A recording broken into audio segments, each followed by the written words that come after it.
இனிய தமிழ் ஃப்ரெண்ட்ஸ் ஃபேமிலிஸ்லாம் எப்படி இருக்கீங்க? எல்லாருக்கும் பொங்கல் நாள் வாழ்த்துக்கள்.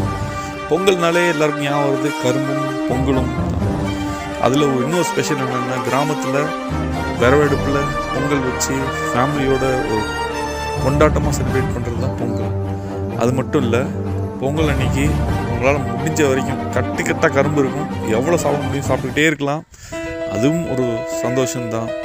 அதை முடிச்சுட்டு பொங்கலை சாப்பிட்டுட்டு கரும்பை சாப்பிட்டு எப்படியாவது பொங்கல் அன்றைக்கி ரிலீஸ் ஆகிற படத்தையும் பார்க்குறதுக்கு ரொம்ப கொடுத்து வச்சுருக்கணும். அதுதான் இன்றைக்கி ரொம்ப நாளுக்கு அப்புறம் நடந்தது. நீங்களே என்ன படம்னு பாருங்கள். தலைவா பராசக்தி சூப்பர் படம், பொங்கல் ரிலீஸ் படம், எல்லோரும் பார்க்க வேண்டிய படம். தமிழ் வாழ்க, தமிழுக்காக எடுத்த படம், தமிழனுக்காக எடுத்த படம். சொல்றியா? திருப்பி அடிக்கணும், வரலாறு படைக்கணும்.